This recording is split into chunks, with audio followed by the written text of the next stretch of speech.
Welcome back. So now we are into our fifth module, that is of atomic and molecular structure, that is metallic bonding. So how does metallic bonding take place, or what is the type of bonding present in the metals? So bonding of metal to metal atoms, how does it take place? So metal lose valence electrons to become positive ions. So there are valence electrons that is present outside in the outer orbit. Okay? So when they get loose, they become positively charged. So these positive ions vibrate about a fixed position, and the lost electrons are free to move around these positive ions. Okay? So when the electrons get detached from the outer orbital level, they are now free to move around these positive ions. That is near around the metal atom. Okay. So how does it hold them? Okay, it is called as metallic lattice, which holds the electrons around the metal atoms. Okay?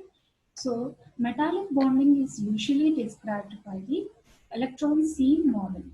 So the valence electrons of the metal's atom are spread out through the lattice of the metal. So you can see here, these are the positive ions and the negative ions move around the positive ions. So this is like an electron C model.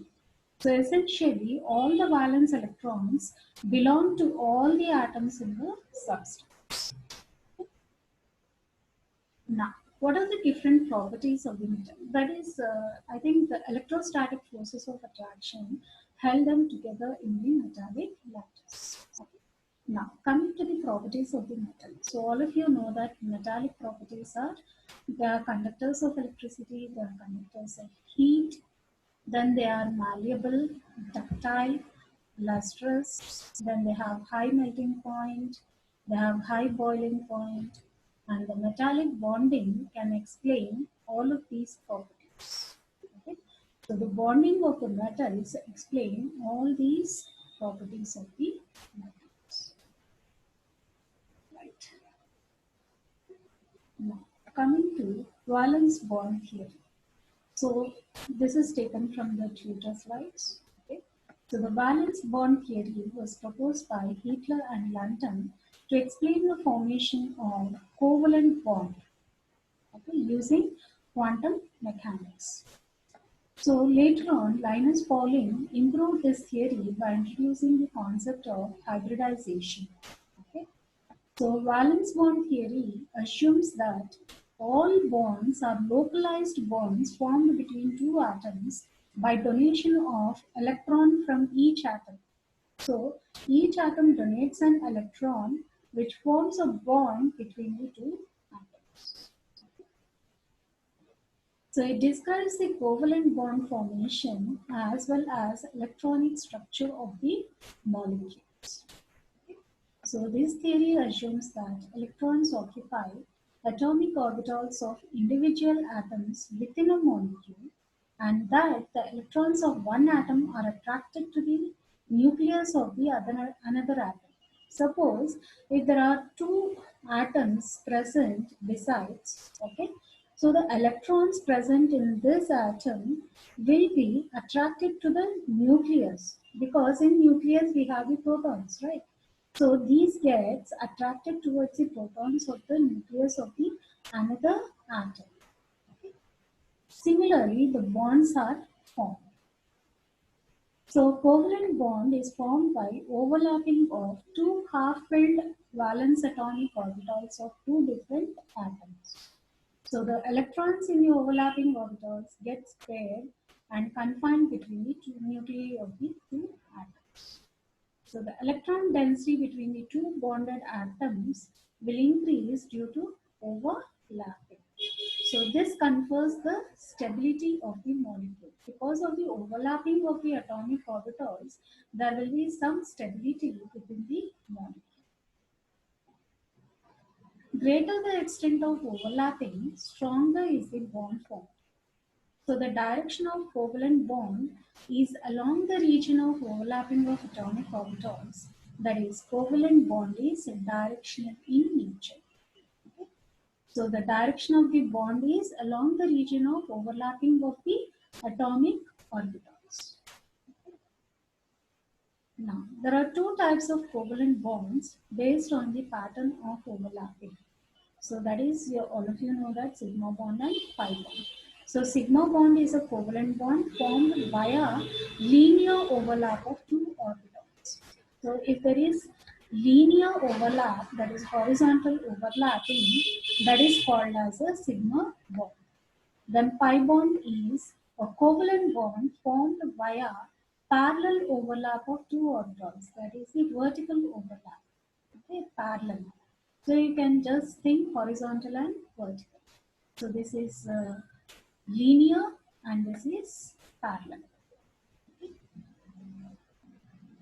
The covalent bond formed due to overlapping of atomic orbital along the internucleus axis is called as sigma bond. It is a stronger bond and cylindrically symmetrical.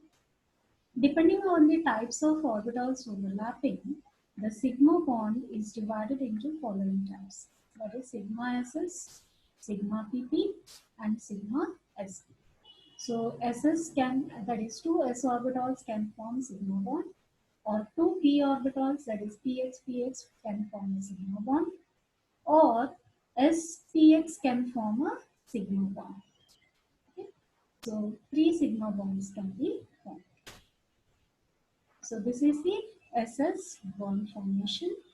Okay, s orbitals.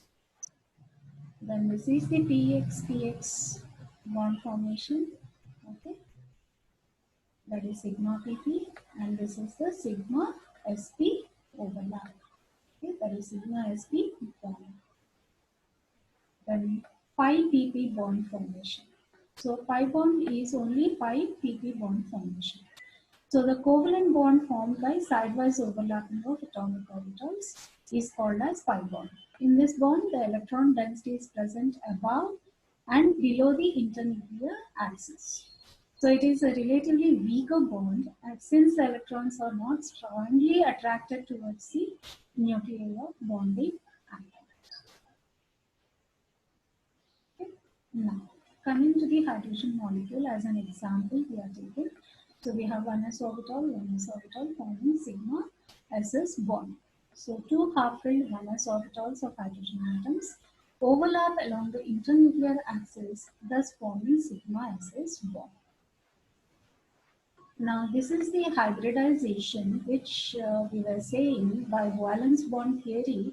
We can go for hybridization, that is, hybrid orbitals can also be formed, like sp hybridization, which is linear in geometry, then sp2 hybridization, which is trigonal planar, sp3 hybridization, which is tetrahedral, then dsp2 hybridization, that is square planar, then sp3d trigonal bipyramid, then square pyramidal also, then d2sp3 octahedral or sp3d2 octahedral, then d2sp3 will be trigonal prism.